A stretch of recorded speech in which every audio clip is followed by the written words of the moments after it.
ಸ್ನೇಹಿತರೆ, ರಾಜ್ಯ ರಾಜಕಾರಣದಲ್ಲಿ ಯಾರೂ ಕೂಡ ನಿರೀಕ್ಷೆ ಮಾಡದೇ ಇರತಕ್ಕಂಥ ಒಂದು ಬೆಳವಣಿಗೆಯ ಸ್ಫೋಟಕ ಮಾಹಿತಿಗಳು ಇದೀಗ ಹೊರಗೆ ಬರ್ತಾ ಇದ್ದಾವೆ. ಈ ಒಂದು ಮಾಹಿತಿ ನಿಜಕ್ಕೂ ಕೂಡ ಯಾವುದೇ ಒಂದು ಮಾಧ್ಯಮದ ಸೃಷ್ಟಿಯಲ್ಲ, ಅಥವಾ ಬದಲಾಗಿ ಯಾವೊಬ್ಬ ರಾಜಕೀಯ ನಾಯಕ ಕೊಟ್ಟಿರ್ತಕ್ಕಂಥ ಹೇಳಿಕೆ ಕೂಡ ಅಲ್ಲ. ಖುದ್ದು ರಾಜ್ಯದ ಗುಪ್ತಚರ ಇಲಾಖೆ ಇದೀಗ ಸಿದ್ದರಾಮಯ್ಯನವರ ಕೈಗೆ ಒಂದು ಆತಂಕಕಾರಿ ವರದಿಯನ್ನು ಕೈ ಕೊಟ್ಟಿದೆ ಎನ್ನುವ ಮಾತುಗಳು ಕೇಳಿ ಬರ್ತಾ ಇದ್ದು, ಈ ಒಂದು ವರದಿಯನ್ನು ನೋಡಿರ್ತಕ್ಕಂಥ ಸಿದ್ದರಾಮಯ್ಯ ಮತ್ತು ಕಾಂಗ್ರೆಸ್ನ ಇತರ ನಾಯಕರು ಬಹುದೊಡ್ಡ ಶಾಕ್ಗೆ ಒಳಗಾಗಿದ್ದಾರೆ ಅನ್ನುವ ಒಂದು ಮಾಹಿತಿಗಳು ಕಾಂಗ್ರೆಸ್ ಮೂಲಗಳಿಂದ ಸಿಗ್ತಾ ಇದ್ದಾವೆ. ರಾಜ್ಯದಲ್ಲಿ ಒಂದು ಕಡೆ ನಾಯಕತ್ವ ಬದಲಾವಣೆ ವಿಚಾರ ದೊಡ್ಡ ಮಟ್ಟದಲ್ಲಿ ಸದ್ದು ಮಾಡ್ತಾ ಇದ್ದರೆ, ಇನ್ನೊಂದು ಕಡೆ ಸದ್ದಿಲ್ಲದಂತೆ ರಾಷ್ಟ್ರೀಯ ಹಾಗೂ ರಾಜ್ಯ ಬಿಜೆಪಿ ನಾಯಕರು ಕಾಂಗ್ರೆಸ್ನ ಶಾಸಕರಿಗೆ ಬಹುದೊಡ್ಡ ಒಂದು ಗಾಳವನ್ನು ಹಾಕಿದ್ದಾರೆ ಅನ್ನುವ ಒಂದು ಸ್ಫೋಟಕ ಮಾಹಿತಿಗಳನ್ನು ಇದೀಗ ರಾಜ್ಯದ ಗುಪ್ತಚರ ಇಲಾಖೆ ಸಿದ್ದರಾಮಯ್ಯನವರ ಕೈಗೆ ಕೊಟ್ಟಿರ್ತಕ್ಕಂಥ ರಿಪೋರ್ಟ್ನಲ್ಲಿ ಅತ್ಯಂತ ಸ್ಪಷ್ಟವಾಗಿ ನಮೂದಿಸಿದೆ. ಹಾಗಾದರೆ ನಿಜಕ್ಕೂ ಕೂಡ ರಾಜಕಾರಣದಲ್ಲಿ BJP ಯಾವ ರೀತಿಯ ಒಂದು ಆಪರೇಷನ್ಗೆ ಕೈ ಹಾಕಿದೆ, ನಿಜಕ್ಕೂ ಕೂಡ ಯಾವೆಲ್ಲ ಕಾಂಗ್ರೆಸ್ನ ಶಾಸಕರನ್ನು ಸಂಪರ್ಕ ಮಾಡಿದೆ ಅನ್ನೋದನ್ನು ಒಂದು ಸರಿ ವಿವರಿಸ್ತಾ ಹೋಗ್ತೀನಿ. ಅದಕ್ಕಿಂತ ಮುಂಚೆ ನೀವಿನ್ನು ನನ್ನ ಇಟ್ಕೆ ಅಂತ ಯೂಟ್ಯೂಬ್ ಚಾನಲ್ಗೆ ಸಬ್ಸ್ಕ್ರೈಬ್ ಮಾಡ್ಕೊಂಡಿಲ್ಲ ಅಂದರೆ ದಯವಿಟ್ಟು ಸಬ್ಸ್ಕ್ರೈಬ್ ಮಾಡಿಕೊಂಡು ಬೆಲ್ ಬಟನನ್ನು ಕ್ಲಿಕ್ ಮಾಡಿ. ನಾನು ಕೊಡ್ತಕ್ಕಂಥ ಮಾಹಿತಿ ನಿಮ್ಗೆ ಇಷ್ಟ ಆಗಿದ್ದರೆ ಈ ವಿಡಿಯೋಗೆ ಲೈಕ್ ಮಾಡಿ, ಶೇರ್ ಮಾಡಿ, ಕಮೆಂಟ್ ಮಾಡಿ. ಸ್ನೇಹಿತರೆ, ರಾಜ್ಯ ಕಾಂಗ್ರೆಸ್ನಲ್ಲಿ ನವೆಂಬರ್ ತಿಂಗಳಲ್ಲಿ ಏನು ಬೇಕಾದರೂ ಆಗ್ಬೋದು ಅನ್ನುವ ಒಂದು ವಾತಾವರಣ ನಿರ್ಮಾಣ ಆಗಿದೆ. ಒಂದು ಕಡೆ ಈಗಾಗಲೇ DK ಶಿವಕುಮಾರ್ ಅವರ ಪದಗ್ರಹಣಕ್ಕೆ ಮುಹೂರ್ತ ಕೂಡ ನಿಗದಿಯಾಗಿದೆ ಅನ್ನುವ ಒಂದು ಮಾಹಿತಿಗಳನ್ನು ಮೈಸೂರಿನ ಒಂದು ಲೋಕಲ್ ಪೇಪರ್ ಹಂಚ್ಕೊಂಡಿದೆ. ಈ ವಿಚಾರ ಯಾವಾಗ ಸಿದ್ದರಾಮಯ್ಯನವರು ಕಿವಿಗೆ ಬಿತ್ತೋ ಆ ಸಂದರ್ಭದಲ್ಲಿ ಸಿದ್ದರಾಮಯ್ಯನವರು ಮಾಧ್ಯಮಗಳ ವಿರುದ್ಧ ಕೆಂಡಾಮಂಡಲವಾಗಿದ್ದನ್ನು ಕೂಡ ನಿನ್ನೆ ನೀವು ನೋಡಿದ್ರಿ. ಇಷ್ಟೆಲ್ಲ ಬೆಳವಣಿಗೆಗಳು ರಾಜ್ಯದಲ್ಲಿ ನಡೀತಾ ಇದ್ದರೆ BJP ರಾಷ್ಟ್ರೀಯ ನಾಯಕರು ಹೊಸ ರೀತಿಯ ಒಂದು ತಂತ್ರಕ್ಕೆ ರಾಜ್ಯದಲ್ಲಿ ಕೈ ಹಾಕಿದ್ದು, ಕಾಂಗ್ರೆಸ್ನ 60ಕ್ಕೂ ಹೆಚ್ಚು ಶಾಸಕರನ್ನು BJPಗೆ ಸೆಳಿತಕ್ಕಂಥ ಪ್ರಯತ್ನವನ್ನು ನಡೆಸ್ತಾ ಇದ್ದಾರೆ. ಈಗಾಗಲೇ ಸುಮಾರು 60ರಿಂದ 70 ಕಾಂಗ್ರೆಸ್ನ ಶಾಸಕರನ್ನು ಸದ್ದಿಲ್ಲದಂತೆ ಸಂಪರ್ಕ ಕೂಡ ಮಾಡಿದ್ದಾರೆ ಅನ್ನುವ ಒಂದು ಸ್ಫೋಟಕ ಮಾಹಿತಿಯ ಒಂದು ರಿಪೋರ್ಟನ್ನು ಇದೀಗ ರಾಜ್ಯದ ಗುಪ್ತಚರ ಇಲಾಖೆ ಸಿದ್ದರಾಮಯ್ಯನವರ ಕೈಗೆ ಈ ಒಂದು ರಿಪೋರ್ಟನ್ನು ಇಟ್ಟಿದೆ ಅನ್ನುವ ಒಂದು ಮಾಹಿತಿಗಳು ಸಿಗ್ತಾ ಇದ್ದಾವೆ. ಹಾಗಾದರೆ ನಿಜಕ್ಕೂ ಕೂಡ BJP ಇಷ್ಟು ದೊಡ್ಡ ಮಟ್ಟದ ಆಪರೇಷನ್ಗೆ ಕೈ ಹಾಕಿದೆಯಾ? ಆ ಕೈ ಹಾಕಿರ್ತಕ್ಕಂಥ ಆಪರೇಷನಲ್ಲಿ BJP ಯಶಸ್ವಿ ಆಗುತ್ತಾ ಅನ್ನುವ ಪ್ರಶ್ನೆಗಳು ಹುಟ್ಕೊಳ್ಳೋದು ಸಹಜ.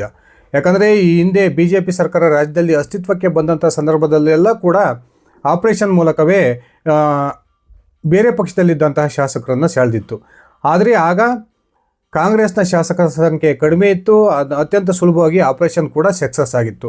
ಆದರೆ ಈಗ ಕಾಂಗ್ರೆಸ್ 138ಕ್ಕೂ ಹೆಚ್ಚು ಶಾಸಕರ ಬಲವನ್ನು ಹೊಂದಿದೆ. 138 ಶಾಸಕರ ಬಲದಲ್ಲಿ ಕಾಂಗ್ರೆಸ್ ಸರ್ಕಾರ ಅಲ್ಪಮತಕ್ಕೆ ಕುಸಿಬೇಕು ಅಂದರೆ ಸರಿಸುಮಾರು 45ರಿಂದ 46 ಶಾಸಕರ ಬೆಂಬಲ ಅಗತ್ಯ ಇದೆ. ಇಷ್ಟೊಂದು ದೊಡ್ಡ ಮಟ್ಟದ ಆಪರೇಷನ್ ನಿಜಕ್ಕೂ ಕೂಡ ಸಾಧ್ಯವಾಗುತ್ತಾ ಅನ್ನುವ ಪ್ರಶ್ನೆಗಳು ಹುಟ್ಕೊಳ್ಳೋದು ಸಹಜ.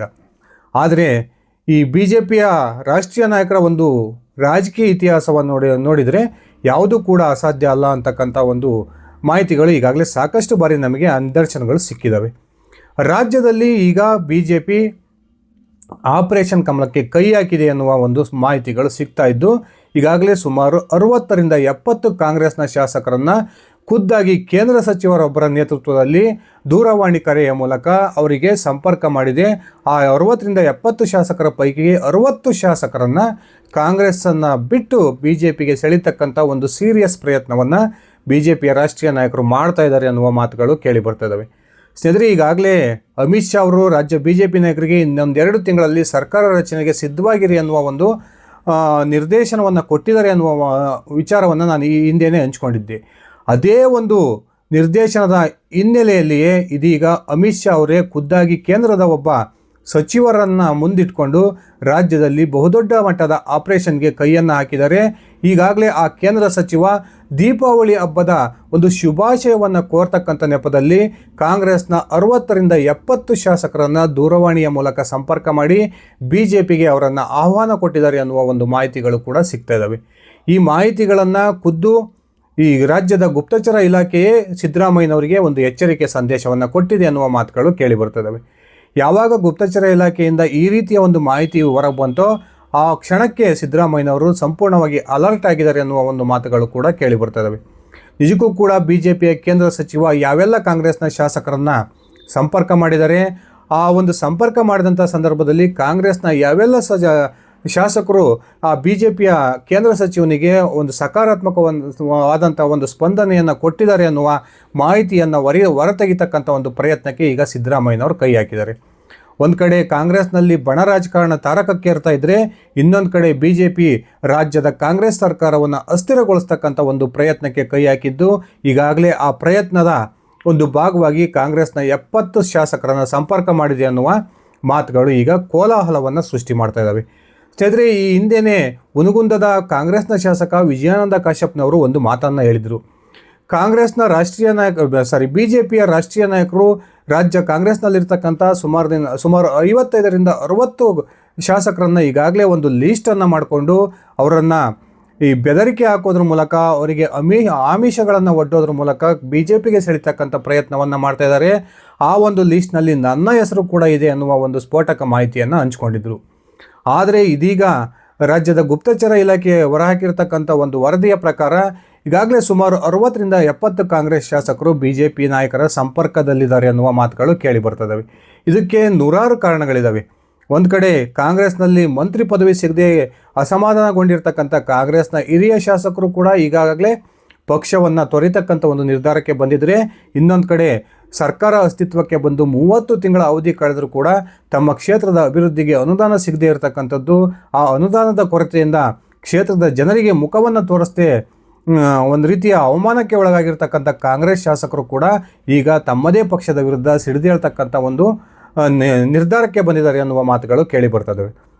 ಇದಿಷ್ಟೇ ಅಲ್ಲದೆ ಕಾಂಗ್ರೆಸ್ನಲ್ಲಿರ್ತಕ್ಕಂಥ ಬಣ ರಾಜಕಾರಣದ ಕಾರಣಕ್ಕೆ ಮುಂದೆ ನಮ್ಮ ರಾಜಕೀಯ ಭವಿಷ್ಯ ಏನಾಗ್ಬೋದು ಅನ್ನುವ ಆತಂಕಕ್ಕೆ ಒಳಗಾಗಿರ್ತಕ್ಕಂಥ ಕೆಲವೊಂದು ಕಾಂಗ್ರೆಸ್ನ ಶಾಸಕರು ಕೂಡ ಇದೀಗ ಪಕ್ಷವನ್ನು ತೊರೆತಕ್ಕಂಥ ನಿರ್ಧಾರಕ್ಕೆ ಬಂದಿದ್ದಾರೆ.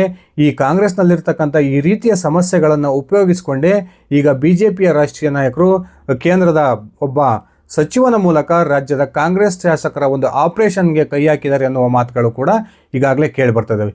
ಒಂದು ಕಡೆ ರಾಜ್ಯ ಕಾಂಗ್ರೆಸ್ ನವೆಂಬರ್ನ ನಂತರ ಇಬ್ಬಾಗ ಆಗುತ್ತೆ. ಆ ಇಬ್ಬಾಗ ಆದಂಥ ಸಂದರ್ಭದಲ್ಲಿ ಸತೀಶ್ ಜಾರಕಿಹೊಳಿ ಅವರ ನೇತೃತ್ವದಲ್ಲೋ ಅಥವಾ DK ಶಿವಕುಮಾರ್ ಅವರ ನೇತೃತ್ವದಲ್ಲಿಯೋ 45ರಿಂದ 50 ಶಾಸಕರ ಒಂದು ಗುಂಪು BJPಯನ್ನು ಸೇರ್ಪಡೆಯಾಗೋದ್ರ ಮೂಲಕ ರಾಜ್ಯದ ಕಾಂಗ್ರೆಸ್ ಸರ್ಕಾರ ಪತನ ಆಗುತ್ತೆ ಅನ್ನುವ ಚರ್ಚೆಗಳೇನು ನಡೀತಾ ಇದ್ವು. ಈ ಚರ್ಚೆಗಳಿಗೂ ವಿಭಿನ್ನವಾಗಿರ್ತಕ್ಕಂಥ ಒಂದು ಪ್ರಯತ್ನಕ್ಕೆ ರಾಷ್ಟ್ರೀಯ BJP ನಾಯಕರು ಕೈ ಹಾಕಿದ್ದು ಇದೇ ನವೆಂಬರ್ 15ರ ನಂತರ, ಅಂದರೆ ಬಿಹಾರ ಚುನಾವಣೆಯ ಫಲಿತಾಂಶ ಏನು ನವೆಂಬರ್ 14ಕ್ಕೆ ಬರುತ್ತೆ. ಅದಾದ ನಂತರ ಅಧಿಕೃತವಾಗಿ ಈ ಆಪರೇಷನ್ ಕಮಲಕ್ಕೆ ರಾಷ್ಟ್ರೀಯ BJP ವರಿಷ್ಠನಾಗಿರ್ತಕ್ಕಂಥ ಕೇಂದ್ರ ಗೃಹ ಸಚಿವ ಅಮಿತ್ ಶಾ ಅವರು ಚಾಲನೆಯನ್ನು ಕೊಡ್ತಾರೆ ಅನ್ನುವ ಮಾತುಗಳು ಕೇಳಿ ಬರ್ತಾ ಇದ್ದು, ಕಾಂಗ್ರೆಸ್ನ 55ರಿಂದ 60 ಶಾಸಕರನ್ನೇ ಟಾರ್ಗೆಟ್ ಮಾಡಿಕೊಂಡು ರಾಜ್ಯದ ಕಾಂಗ್ರೆಸ್ ಸರ್ಕಾರದ ಪತನಕ್ಕೆ ಅತ್ಯಂತ ಒಂದು ಸೀರಿಯಸ್ ಆದಂಥ ಪ್ರಯತ್ನವನ್ನು ಈಗ BJPಯ ರಾಷ್ಟ್ರೀಯ ನಾಯಕರು ಮಾಡ್ತಾ ಇದ್ದಾರೆ. ಇನ್ನೊಂದು ಕಡೆ ಕೇಂದ್ರ ಸಚಿವರಾಗಿರ್ತಕ್ಕಂಥ HD ಕುಮಾರಸ್ವಾಮಿ ಅವರು ರಾಜ್ಯದಲ್ಲಿ ಪಕ್ಷ ಸಂಘಟನೆಗೆ ಈ ಪ್ರವಾಸವನ್ನು ಕೈಗೊಳ್ತಕ್ಕಂಥ ನಿರ್ಧಾರವನ್ನು ಮಾಡಿರೋದು ಕೂಡ ಯಾವುದೇ ಕ್ಷಣದಲ್ಲಿ ರಾಜ್ಯ ವಿಧಾನಸಭೆಗೆ ಮಧ್ಯಂತರ ಚುನಾವಣೆ ಬರ್ಬೋದು ಅನ್ನುವ ಮುನ್ಸೂಚನೆಯನ್ನು ಕೊಡ್ತಾ ಇದ್ದರೆ, BJPಯ ರಾಷ್ಟ್ರೀಯ ನಾಯಕರು ಕೂಡ ರಾಜ್ಯ ಕಾಂಗ್ರೆಸ್ನಲ್ಲಿರ್ತಕ್ಕಂಥ ಗೊಂದಲದ ಲಾಭವನ್ನು ಪಡೆಯುವ ಪ್ರಯತ್ನವನ್ನು ಮುಂದುವರಿಸಿದ್ದು, ಕಾಂಗ್ರೆಸ್ನ 55ರಿಂದ 60 ಶಾಸಕರನ್ನು ಸೆಳೆಯೋದ್ರ ಮೂಲಕ ಸಿದ್ದರಾಮಯ್ಯ ನೇತೃತ್ವದ ಸರ್ಕಾರದ ಪತನಕ್ಕೆ ಒಂದು ಪ್ರಯತ್ನವನ್ನು ನಡೆಸ್ತಾ ಇದ್ದಾರೆ ಅನ್ನುವ ಮಾಹಿತಿಯನ್ನು ಇದೀಗ ರಾಜ್ಯದ ಗುಪ್ತಚರ ಇಲಾಖೆ ಸಿದ್ದರಾಮಯ್ಯನವರ ಕೈಗೆ ಒಂದು ರಿಪೋರ್ಟನ್ನು ಕೊಟ್ಟಿದೆ ಅನ್ನುವ ಮಾಹಿತಿಗಳು ಸಿಗ್ತಾ ಇದ್ದಾವೆ. ಬನ್ನಿ ಸ್ನೇಹಿತರೆ, ನಿಮ್ಮ ಅಭಿಪ್ರಾಯದ ಪ್ರಕಾರ ನಿಜಕ್ಕೂ ಕೂಡ ರಾಷ್ಟ್ರೀಯ BJP ನಾಯಕರ ಈ ಆಪರೇಷನ್ ಪ್ರಯತ್ನ ಯಶಸ್ವಿಯಾಗುತ್ತಾ? ಆ ಮೂಲಕ ಅಸಮಾಧಾನಿತ ಕಾಂಗ್ರೆಸ್ನ ಶಾಸಕರು ಕಾಂಗ್ರೆಸ್ಸನ್ನು ತೊರೆದು BJP ಸೇರ್ಪಡೆ ಆಗ್ತಾರಾ? ನಿಮ್ಮ ವೈಯಕ್ತಿಕ ಅಭಿಪ್ರಾಯವನ್ನು ಕಮೆಂಟ್ ಮಾಡಿ. ಇದಿಷ್ಟಾಗಿತ್ತು ನನ್ನ ಇವತ್ತಿನ ಈ ವಿಡಿಯೋ. ನಾನು ಕೊಟ್ಟಿರ್ತಕ್ಕಂಥ ಮಾಹಿತಿ ನಿಮ್ಗೆ ಇಷ್ಟ ಆಗಿದ್ದರೆ ಈ ವಿಡಿಯೋಗೆ ಲೈಕ್ ಮಾಡಿ, ಶೇರ್ ಮಾಡಿ, ಕಮೆಂಟ್ ಮಾಡಿ. ಧನ್ಯವಾದಗಳು ಸ್ನೇಹಿತರೆ. ಶುಭ ದಿನ.